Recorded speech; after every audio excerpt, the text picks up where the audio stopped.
സ്വാമി ശരണമയ്യപ്പ.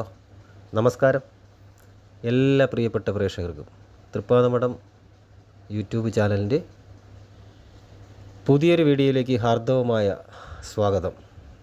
ഇന്നത്തെ വിഷയം തൃക്കേട്ട നക്ഷത്ര ജാതകർക്ക് 2024 ജൂൺ പകുതി മുതൽ ജൂലൈ മാസത്തിൻ്റെ അവസാനം വരെ ജാതകനിൽ വരുന്ന ശുഭാശുഭ ഫലങ്ങൾ ഏതൊക്കെ രീതിയിലാണ് ജാതകനിൽ വന്ന് അനുഭവത്തിൽ വരുന്നത് എന്നുള്ളതാണ് പറയുന്നത്.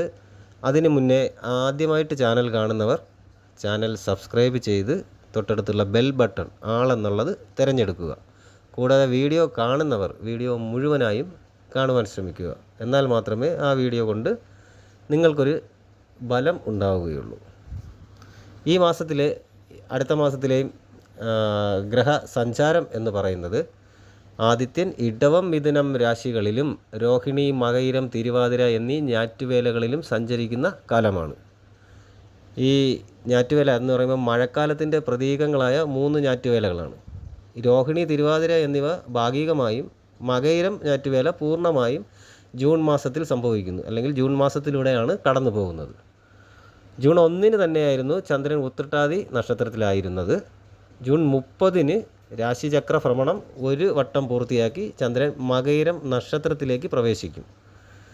ജൂൺ 6 അമാവാസിയായിരുന്നു, അതായത് കറുത്തവാവായിരുന്നു. ജൂൺ 21, 22 തീയതികളിലായിട്ടാണ് പൗർണമി വെളുത്തവാവ് സംഭവിക്കുന്നത്.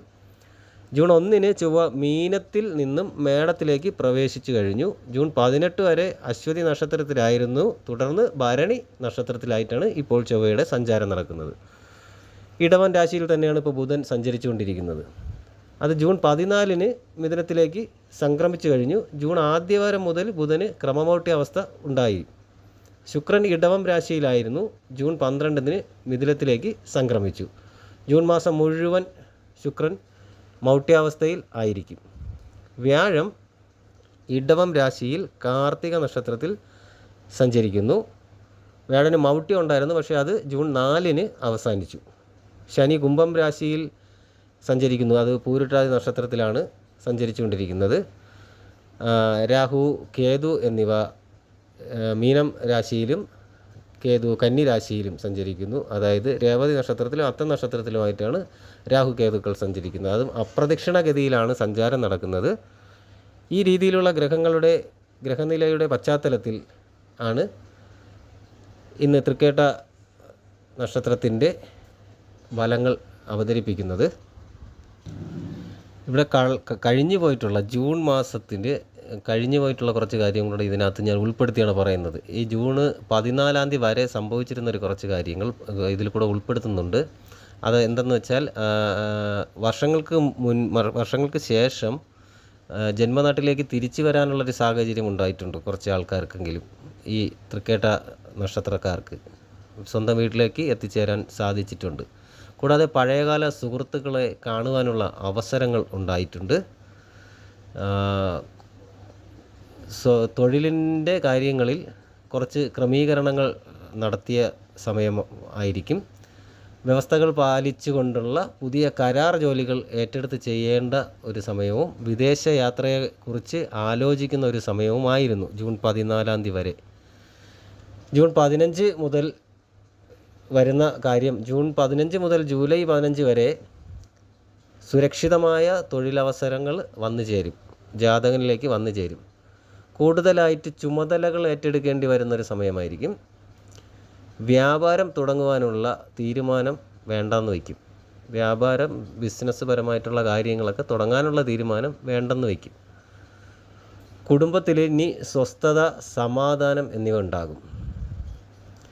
കൂടാതെ അഗ്നി, ആയുധം, ധനം, വാഹനം എന്നിവ ഉപയോഗിക്കുമ്പോൾ വളരെ സൂക്ഷിക്കേണ്ട സമയം. ഉപരിപഠനത്തിന് ഗവൺമെൻറ് വിദ്യാലയത്തിൽ പ്രവേശനം ലഭിക്കുകയും ചെയ്യും. അപ്പോൾ ജൂലൈ 16 കഴിഞ്ഞാൽ ജന്മനാട്ടിൽ തന്നെ സ്വന്തമായിട്ട് എന്തെങ്കിലും തുടങ്ങുവാനുള്ള അതിൻ്റെ ഭാഗമായിട്ട് കാര്യങ്ങൾ, അതിനു വേണ്ടിയിട്ടുള്ള പ്രവർത്തനങ്ങൾ തുടങ്ങുവാൻ സാധിക്കും. കൂടാതെ തന്നെ നിസ്വാർത്ഥ സേവനത്താൽ സൽകീർത്തിയും ആദരവും കൂടുന്ന ഒരു സമയമാണ്. ബിസിനസ് പരമായിട്ട് പറയുകയാണെങ്കിൽ അത് വ്യാപാരവും വ്യവസായ വിപണന വിതരണ മേഖലകളിലൊക്കെ പ്രവർത്തിക്കുന്നവർക്ക് പുരോഗതിക്ക് യോഗമുള്ള ഒരു സമയമാണ്. ഉത്സാഹവും ഉന്മേഷവും കാര്യനിർവഹണ ശേഷിയും നിലനിർത്താൻ കഴിയുന്നൊരു സമയമാണ്. അതുവഴി കുടുംബത്തിൽ സ്വസ്ഥത, സമാധാനം, ദാമ്പത്യ സൗഖ്യവും ഉണ്ടാകും. വിദേശയാത്ര സഫലമായി തീരും. നിർത്തിവച്ചിരുന്ന കർമ്മ പദ്ധതികളൊക്കെ പുനരാരംഭിക്കുവാൻ സാധിക്കുന്ന ഒരു സമയം കൂടിയാണിത്. എല്ലാ രീതിയിലുള്ള നടപടിക്രമങ്ങളിലും വളരെയധികം കൃത്യത പാലിച്ചായിരിക്കണം മുന്നോട്ട് പോകാനുള്ളത്. കൂടാതെ ഈ സമയത്ത് പകർച്ചവ്യാധികൾ വന്ന് പിടിപെടാതിരിക്കുവാനുള്ള പ്രത്യേക ജാഗ്രത ഉണ്ടായിരിക്കണം. അതിൽ പ്രധാനമായിട്ടും വരുന്നത് വിരുന്ന് സൽക്കാരങ്ങളിൽ നിന്നൊക്കെ ഭക്ഷ്യവിഷബാധ ഏൽക്കാതിരിക്കുവാനുള്ള കരുതൽ വേണം എന്നുള്ളതാണ്. വിദേശ രാജ്യത്ത് താമസിക്കുവാൻ നടപടികൾ ആരംഭിക്കുമെന്ന് ഞാൻ പറഞ്ഞു.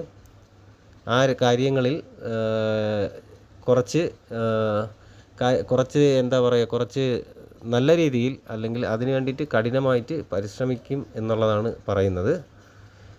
വാഹനങ്ങൾ ഉപയോഗിക്കുമ്പോൾ നേരത്തെ പറഞ്ഞതുപോലെ വളരെ ശ്രദ്ധ പാലിക്കണം. വാഹന അപകടങ്ങളിൽ നിന്ന് ഈശ്വരാനുഗ്രഹം കൊണ്ട് രക്ഷപ്പെടും എന്നുള്ളതാണ്. ഇവിടെ രാശിനാഥനായ ചൊവ്വ സ്വക്ഷേത്ര ബലവാനായിട്ട് അനുകൂല ഭാവത്തിൽ സഞ്ചരിക്കുന്നത് കൊണ്ട് ന്യായമായിട്ടുള്ള ആവശ്യങ്ങളെല്ലാം നിറവേറുന്ന ഒരു സമയമാണിത്.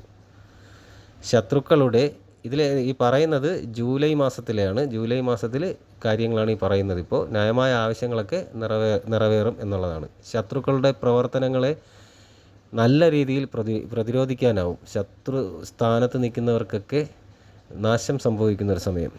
ആശയക്കുഴപ്പങ്ങളൊക്കെ ഇനി കുറഞ്ഞു വരും. കർമ്മഗുണം വർദ്ധിക്കുകയും ചെയ്യുന്നതാണ്. എന്നാലും സർക്കാർ കാര്യങ്ങളിൽ ചെറിയ രീതിയിലുള്ള തടസ്സങ്ങൾ ഉണ്ടാവാം. വ്യാഴത്തിൻ്റെ 7ലെ സ്ഥിതി പ്രവർത്തനങ്ങളിൽ സുഗമതയും പൂർത്തീകരണവും സാധ്യമാക്കും എന്നുള്ളതാണ്. ചെയ്യുന്ന അധ്വാനത്തിന് അംഗീകാരമുണ്ടാവും. ബിസിനസ് പരമായ യാത്രകൾ പ്രയോജനം ചെയ്യുന്നതാണ്. കാര്യാലോചനകളിൽ അഭിപ്രായങ്ങൾ സ്വീകാര്യമായേക്കും. ആലോചിക്കുന്ന കാര്യങ്ങളിലൊക്കെ ജാതകൻ പറയുന്ന അഭിപ്രായം കൂടി മറ്റുള്ളവർ സ്വീകരിച്ച് കാര്യങ്ങൾ എടുക്കും എന്നുള്ളതാണ്. അവിവാഹിതർക്ക് ദാമ്പത്യ പ്രവേശനത്തിന് വഴിയൊരുക്കും. സാമ്പത്തിക പരാധീനതകൾക്ക് ഒട്ടേറെ അയവുണ്ടാകും. മംഗളകരമായ കർമ്മങ്ങളിലൊക്കെ പങ്കെടുക്കുവാൻ സാധിക്കുന്നതായിരിക്കും. മനസ്സന്തോഷം ഉണ്ടായി വരും. എല്ലാ രീതിയിലും ജൂലൈ മാസം തൃക്കേട്ട നക്ഷത്രത്തിന് നല്ല ഒരു സമയമായിരിക്കും എന്ന് തന്നെയാണ് പറയാൻ പറ്റുന്നത്. ഈ രീതിയിലാണ് 2024 ജൂൺ പകുതി മുതൽ ജൂലൈ മാസം വരെയുള്ള തൃക്കേട്ട നക്ഷത്ര ജാതകരുടെ ജീവിതത്തിൽ വരുന്ന ഫലങ്ങൾ എന്ന് പറയുന്നത്. ഈ വീഡിയോ നിങ്ങൾക്ക് ഉപയോഗപ്രദമാണെന്ന് തോന്നിയാൽ വീഡിയോ മറ്റുള്ളവർക്ക് കൂടി ഷെയർ ചെയ്ത് കൊടുക്കുക. വീഡിയോ ലൈക്ക് ചെയ്യുക. കൂടാതെ നിങ്ങളുടെ വിലയേറിയ അഭിപ്രായങ്ങൾ, നിർദ്ദേശങ്ങൾ എന്നിവ കമൻ്റായിട്ട് രേഖപ്പെടുത്തുക. എല്ലാ നല്ലവരായ പ്രേക്ഷകർക്കും ജഗദീശ്വരൻ നല്ലത് വരുത്തട്ടെ എന്ന് പ്രാർത്ഥിക്കുന്നു. ശുഭദിനം നേരുന്നു. നന്ദി, നമസ്കാരം.